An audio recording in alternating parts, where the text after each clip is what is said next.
The 6th of June, 1944, 0430 AM observation post on the cliff above Omaha Beach near Vierville-sur-Mer, Normandy.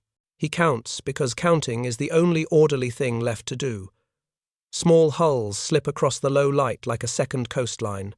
LCTs, LCIs, LSTs, a slow, obscene procession that fills the channel until the sea looks worked by engines instead of tide.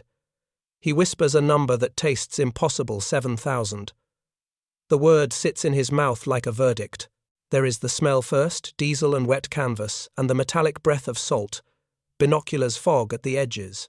Below, the first monitors lift their barrels, and the world detonates concrete blossoms into dust where an observation casemate stood. Men vanish in a geyser of stone and heat. The sound is not a report so much as an unmaking. It arrives through ribs, not ears. Ramps drop. Men slide into water that takes boots and packs and pulls them like curses. Amphibious tanks trudge up through surf, not shy angles but blunt, deliberate machines that aim at concrete mouths. Engineers spill onto the sand with wire cutters and poles. They move with the practiced economy of rehearsal. What had been a killing zone becomes a sequence of tasks executed in seconds. He reaches for the field telephone to call for armor. His fingers find the receiver. There is only static. Commands do not come.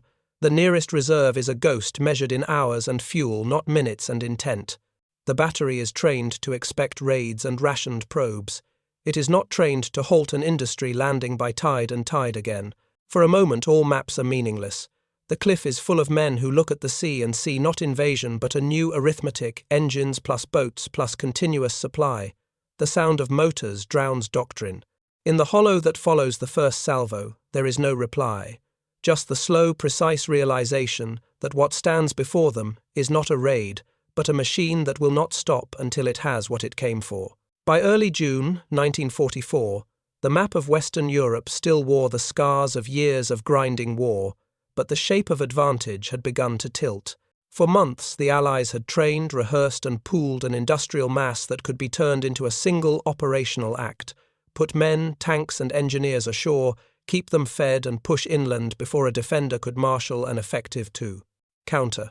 That is what made the moment off Normandy less a conventional assault than a test of whether production and organization could negate fixed defenses. On the German side, the posture retained the aura of strength. The Atlantic wall lines of concrete emplacements, anti-tank obstacles, and interlocking fields of fire remained a formidable physical barrier on paper. Coastal batteries armed with 88mm guns could at short ranges rip open landing craft and shred infantry formations. The psychological calculus of frontline crews and officers treated those emplacements as centers of gravity, hold the points, and the attacker breaks against them. That doctrine had worked against limited raids, local landings, and the probing assaults of the previous years. But the practical reality, in the weeks around June, was different. Germany's forces were dispersed across multiple theaters and increasingly constrained by material limits. Fuel stocks were rationed. Rail lines and depots had been damaged repeatedly by Allied interdiction.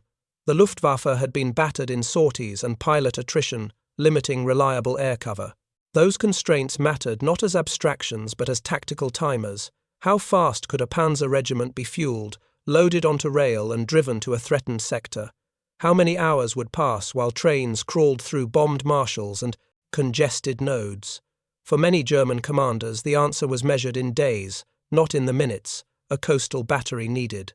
The Allies, conversely, were operating a different ledger. American and British yards had produced thousands of purpose-built landing craft, specialized engineering vehicles, and the logistics ships to follow them. Naval gunfire from monitors, cruisers, and battleships could suppress or destroy shore targets at ranges beyond a single gun emplacement's effective return. Fighter bombers could make road movement a lethal proposition. Air superiority over the Channel did not guarantee perfect protection, but it dramatically raised the cost of moving heavy reserves in daylight.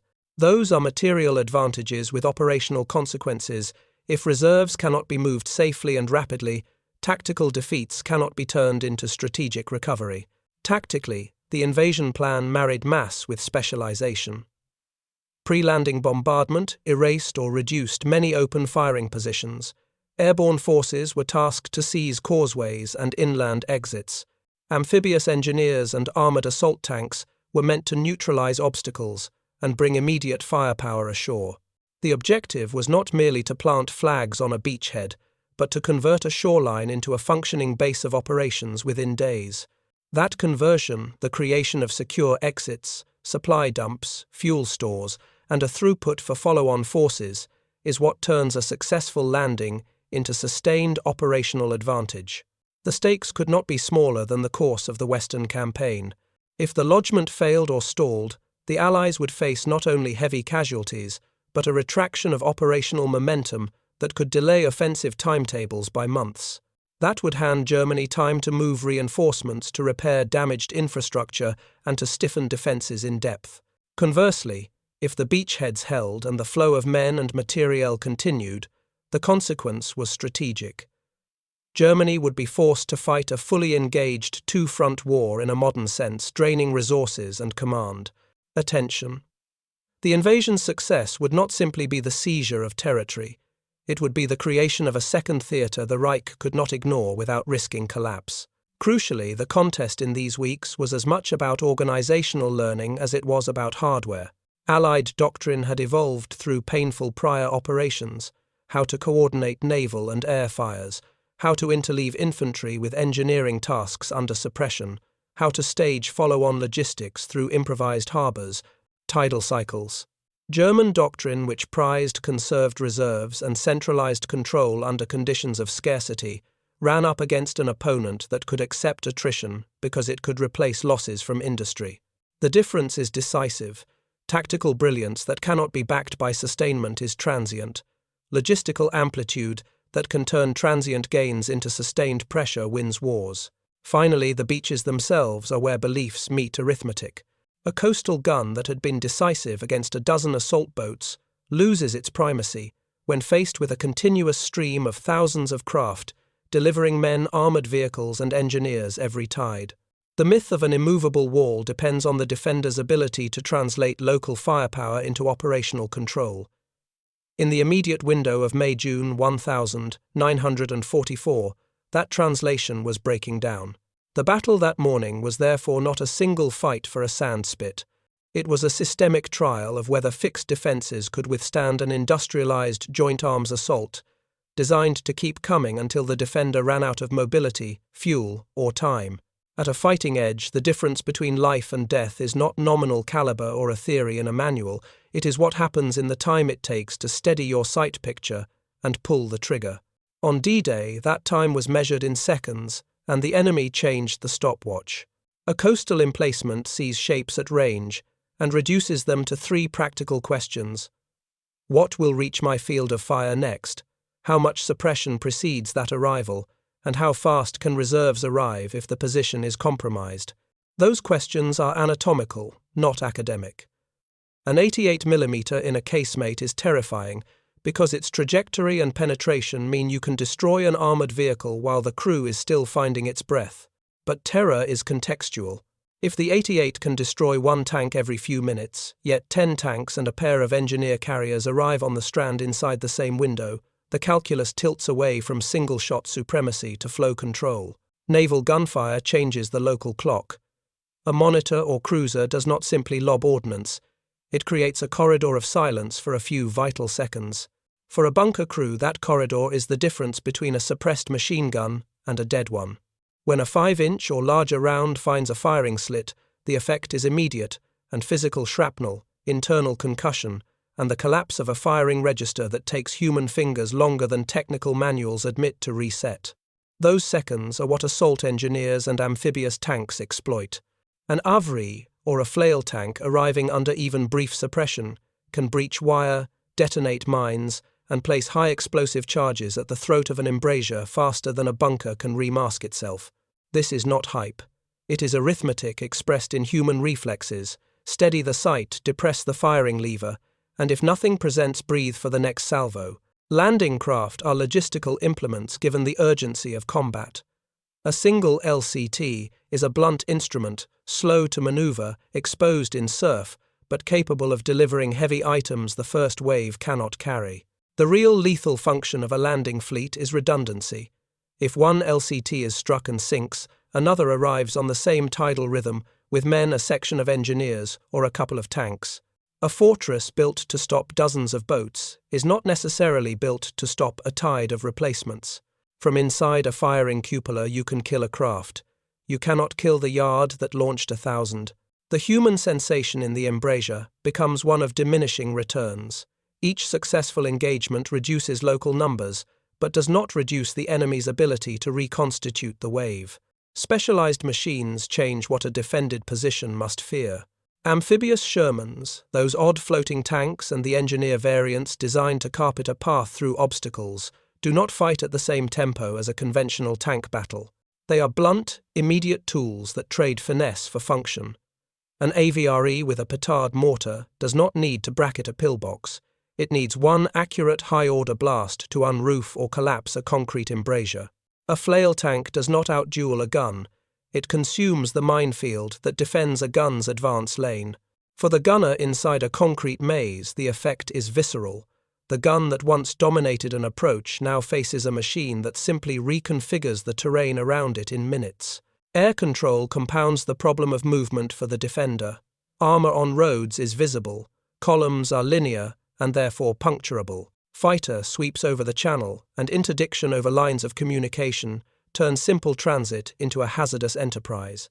An armoured regiment that must move by daylight to a threatened sector exchanges mobility for exposure.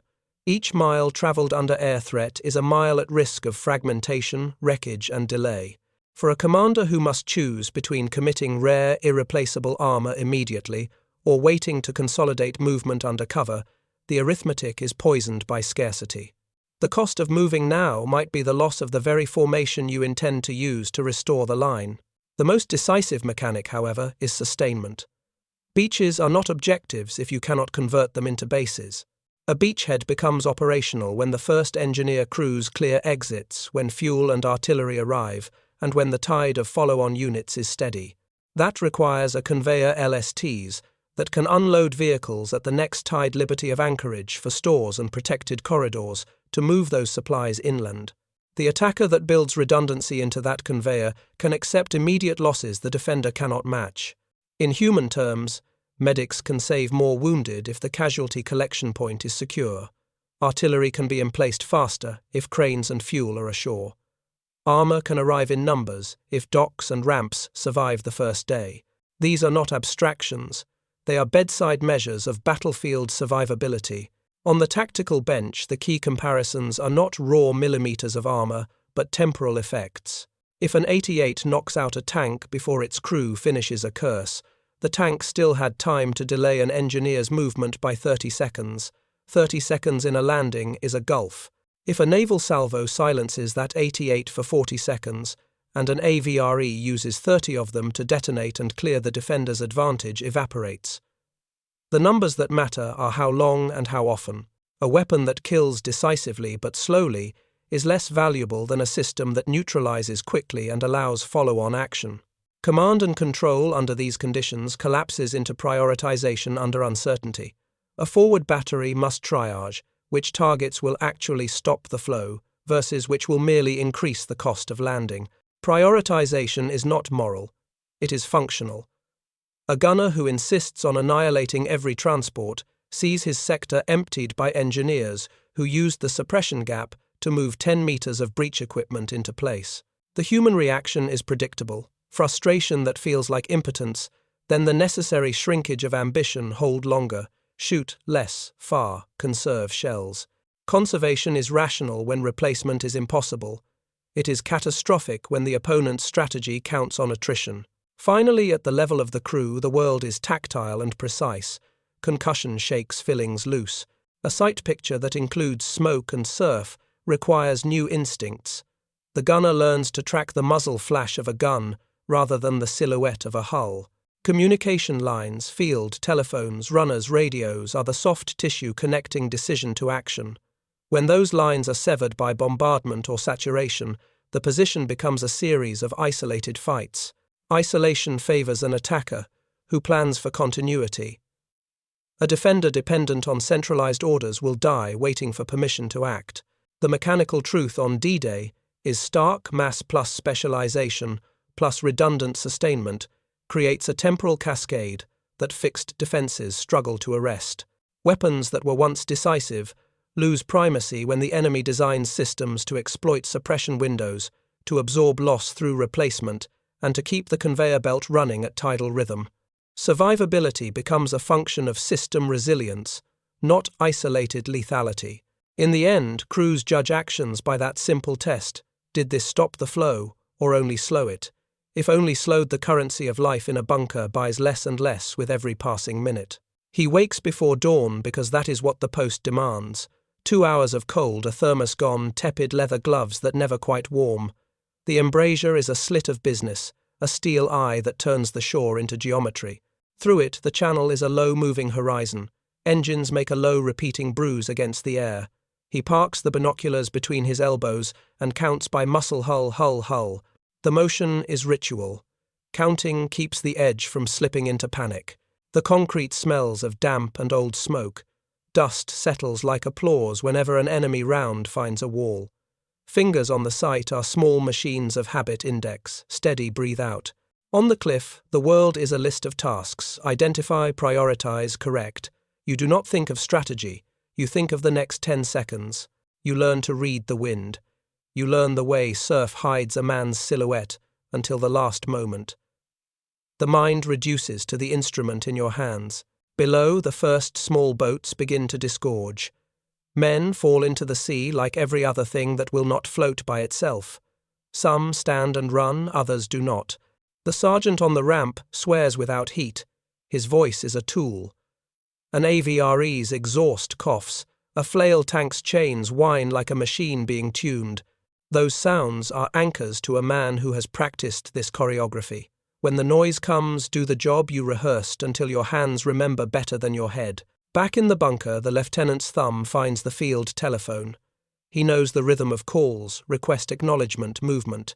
He expects confirmation because doctrine promises it.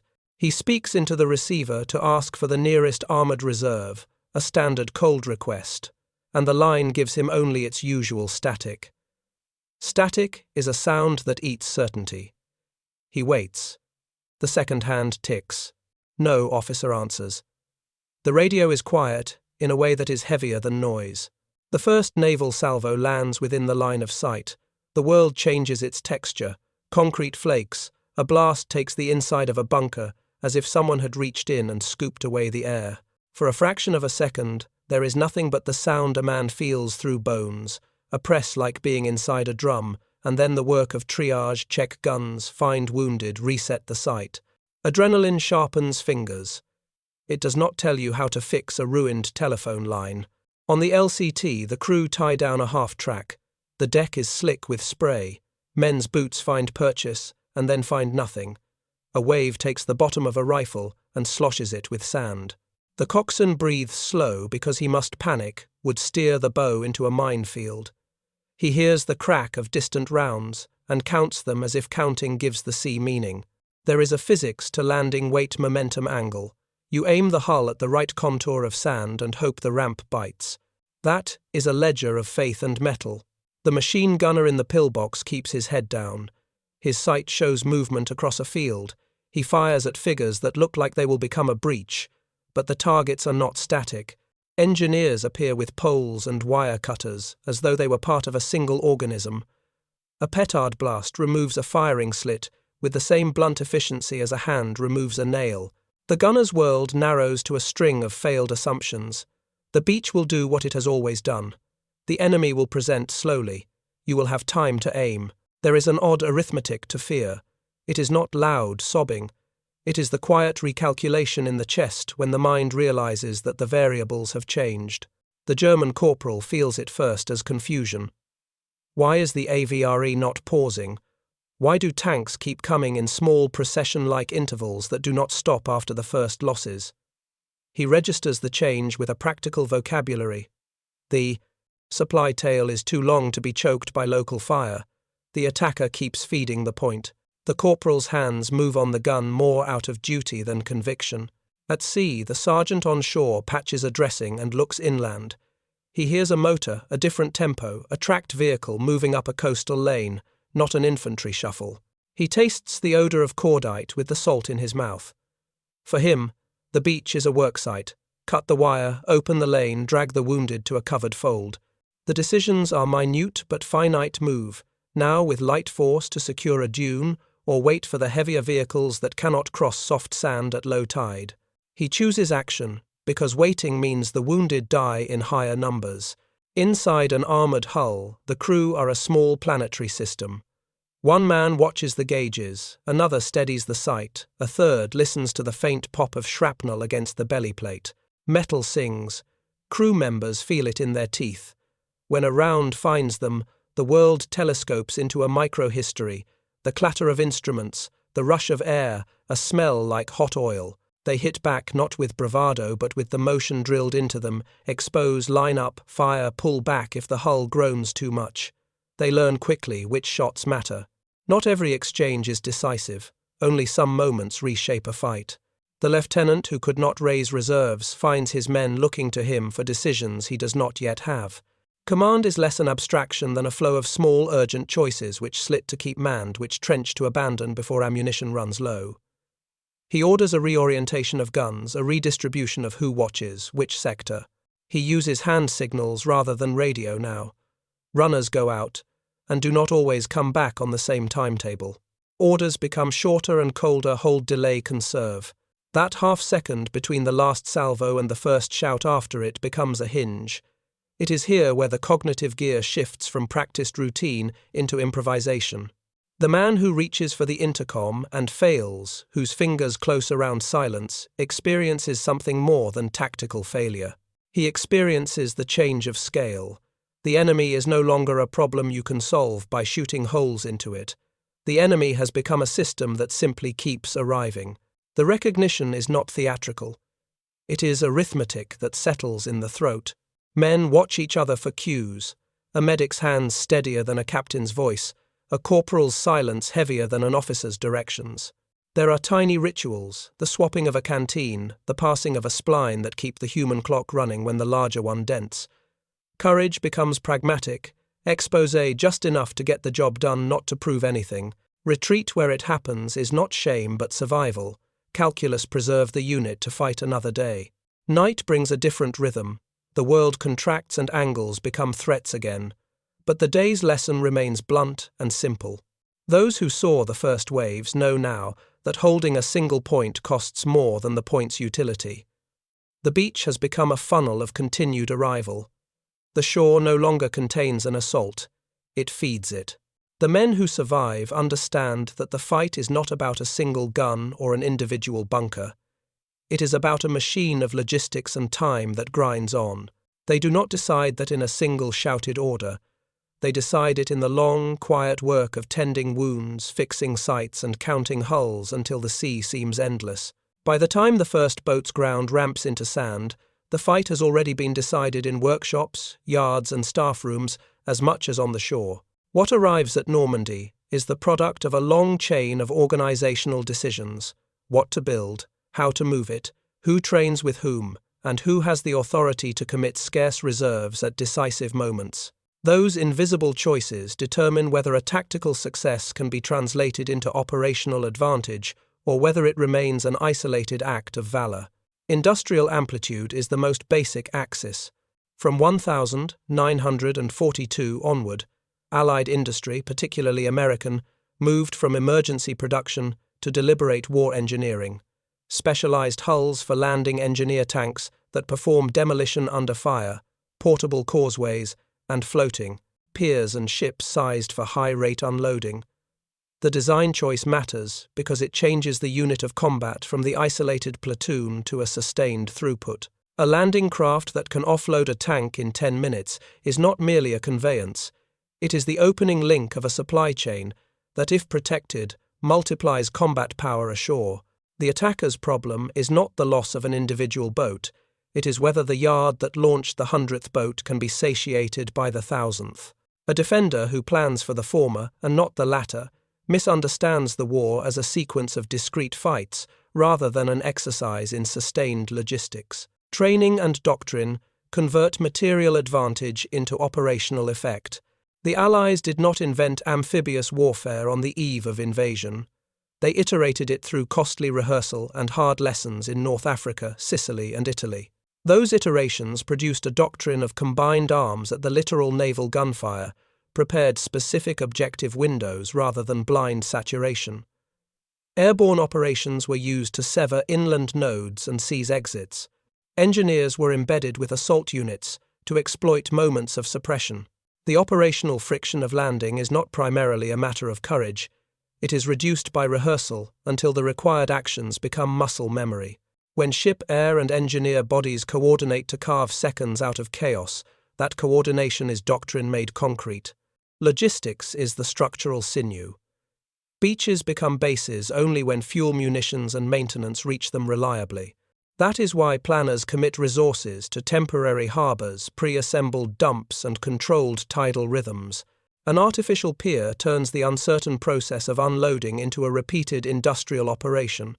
A steady stream of LSTs and LCTs transforms a handful of tanks into a brigade within a few tides. Sustainment also shapes decision-making.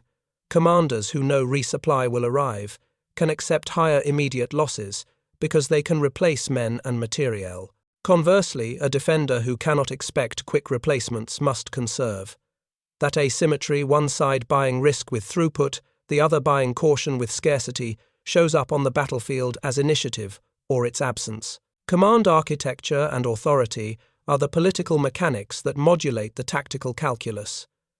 Centralized control over reserves, strict approval chains, and political oversight all slow the tempo of response. A doctrine that insists on holding scarce armor in reserve until a center of gravity is unmistakably threatened is rational in an economy of scarcity.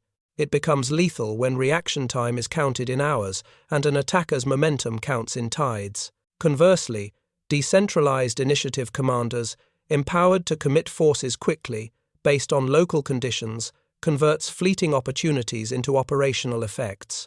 The invasion exposed a gap between a system built to conserve precious assets and a system that needed to spend assets aggressively to shape a breakthrough. Air-sea interplay imposes physical constraints on movement.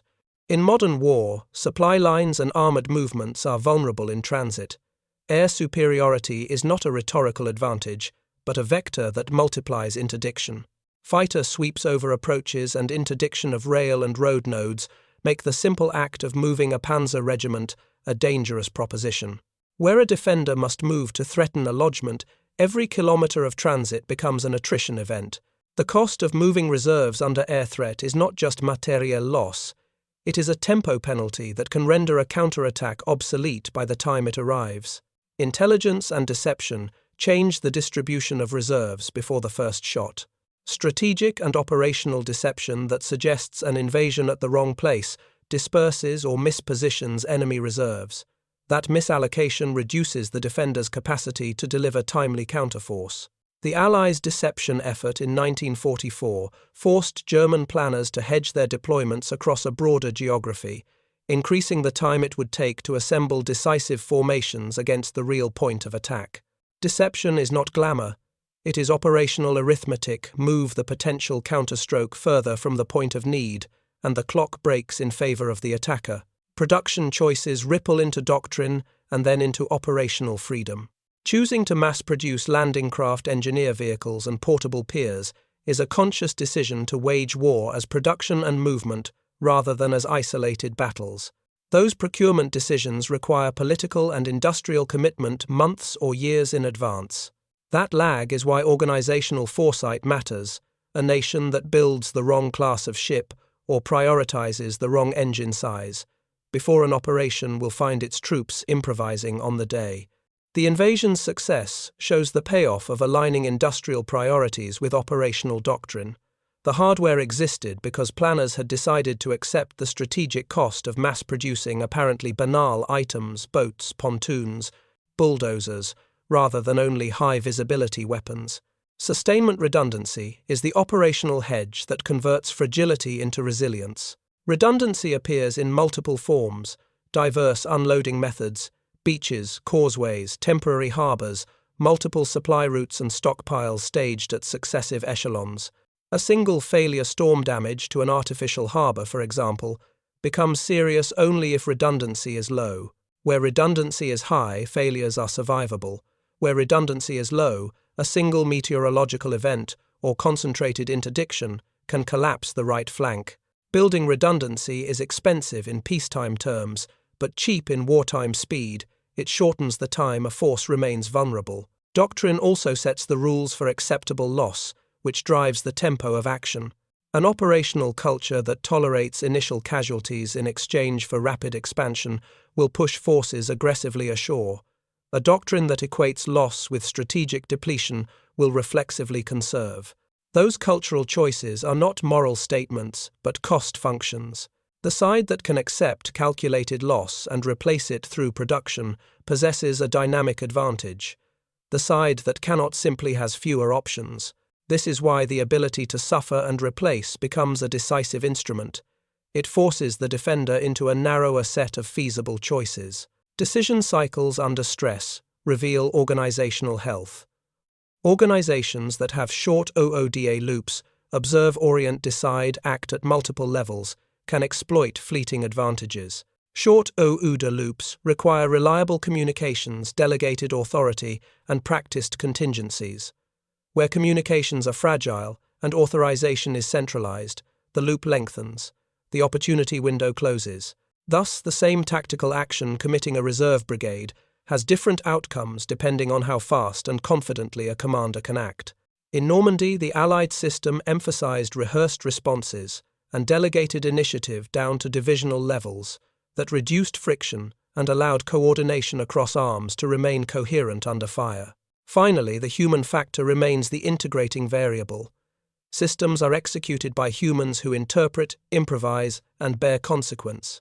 Training that produces reliable behavior under stress, engineer crews who can clear an obstacle in a suppressed corridor, tank crews that can beach, unstrap, and move inland under bombardment reduces the cognitive load on commanders and makes resilience operational rather than theoretical. Conversely, units trained only for textbook conditions will break when the script changes. Their failure manifests as organizational brittleness. In sum, victory at the Littoral in 1944 is not a single dramatic event, but the emergent property of aligned industrial priorities, rehearsed doctrine, redundant sustainment, adaptive command, and human execution under stress. Where these elements converge, the defender's fixed advantages lose their weight. Where they diverge, even the best-placed fortifications are brittle. The sight of massed landing craft therefore registers not just an assault, but the activation of an entire organizational architecture that the defender must outmatch or collapse under its pressure. He looks at the water, and the number fixes into his head like a verdict.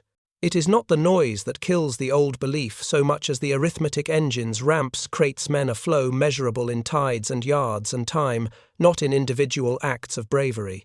The myth that had protected them, that fixed defences, disciplined crews, and the occult of an 88 would make a coast unassailable, meets a practical counterargument on the horizon and slowly collapses. The first sign is not a shout, but a change in habit.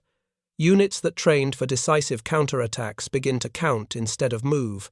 Orders shrink from commit to hold and conserve. Where doctrine once praised decisive immediate use of armour to blunt a landing, commanders now fret over fuel rail capacity and exposure to aircraft on the transit routes. The calculus shifts from seizure to preservation.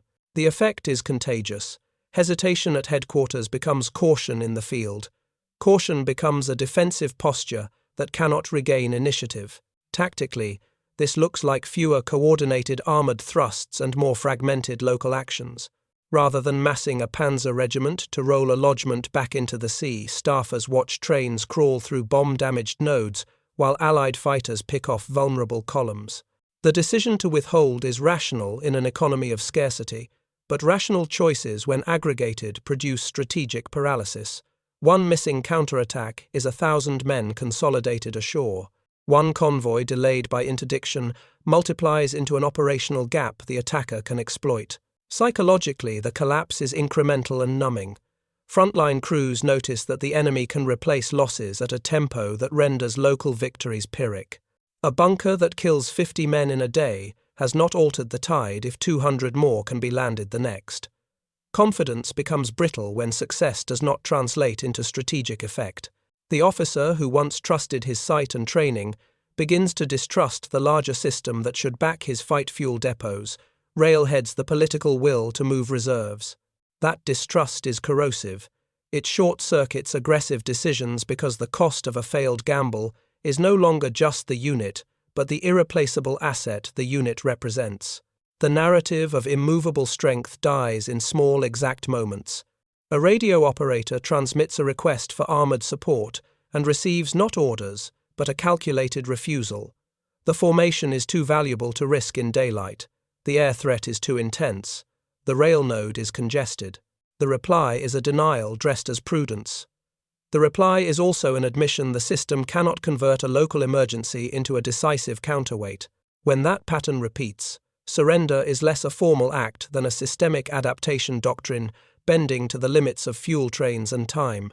Operationally, the consequences accumulate. Where initiative had once meant the defender could choose where and when to fight, the defender now orients around avoidance and attrition minimization. Defensive deployments favor depth and dispersal rather than concentrated counterstroke. Units trade bold movement for survivability. They create fallback belts rather than launch decisive counterpunches. That preserves materiel but costs opportunities. The attacker, meanwhile, consolidates beaches into bases, uses follow-on traffic to turn tactical lodgements into operational nodes, and forces the defender onto a reactionary footing. This is not purely mechanical. Human stories amplify the shift. An NCO in an observation post who counted hulls at dawn later records in a diary that he felt the smell of doom as if it were ordinary. A battalion adjutant files a note about trains delayed by bombing and the subsequent decision not to move a tank battalion that could, in another world, have sealed a threatened sector. Those mundane records are the real historiography, not grand proclamations, but lists of delays, permissions withheld, and the slow thickening of caution into habit. The collapse also changes how resources are used. Fortifications that had been centers of gravity become liabilities in a logistic war. Concrete positions cannot be moved to meet threats. They cannot be concentrated at the point of assault without abandoning other sectors. The defender's best positions therefore become static tombs if the attacker can simply work around them, use engineers to fill the gaps, and place armor where the terrain favors surge. The operational implication is brutal. Fixed power is trumped by mobility and throughput, when mobility is backed by industry. There is a visible moral of escalation as well. When reactivity replaces initiative, the defender cedes the tempo of the campaign. The attacker sets the operational clock landing, consolidating, expanding, while the defender measures hours in the hope of preserving scarce forces. That temporal surrender is a strategic defeat dressed in prudence. It looks conservative. It is catastrophic in effect. The practical sign that the myth has died is behavioral fewer daylight movements of large formations, more camouflage and night transit, increased reliance on static defenses and fallback lines, a heightened sensitivity to fuel accounting. Where once commanders might have committed panzer divisions with the expectation of local success, now they count liters and rails and calculate acceptable loss rates. Those calculations are not weak. They are forced by facts. But facts in aggregation alter the nature of war. They turn bold doctrine into survival logic. Finally, the cultural residue of the myth lingers like dust. Soldiers continue to respect the technical excellence of their weapons and the training that made them feared. But they also witness a larger reality. Technological superiority in one dimension is not equivalent to systemic dominance. The Tiger remains a superb machine in measured terms, but its aura is hollowed when it cannot be placed where it must be placed without unacceptable risk. The myth that equipment alone secures victory breaks on the simple arithmetic of logistics and joint action. The officer on the cliff who counted 7,000 craft does not speak of surrender in a grand voice. He folds his binoculars and stamps the number into a report, and the report contains a new sentence. Mobility, supply, and organizational depth have become decisive. That sentence is bureaucratic. Its implication is total. The old conceit that prepared positions and superior calibers alone guarantee protection is gone. The battlefield has shifted from the temple of weapons to the factory, the dockyard, and the staff room. The mythical monster of fixed defenses no longer walks the map as an independent actor. It is one factor among many, and increasingly a diminishing one. The landings did not end the war that week, but they reordered its engines. What came ashore on those first tides was more than infantry and tanks. It was a functioning supply line. A mobile factory made visible engineers who turned beaches into docks, ships that became roads, and an industrial rhythm that replaced isolated valor with sustained pressure.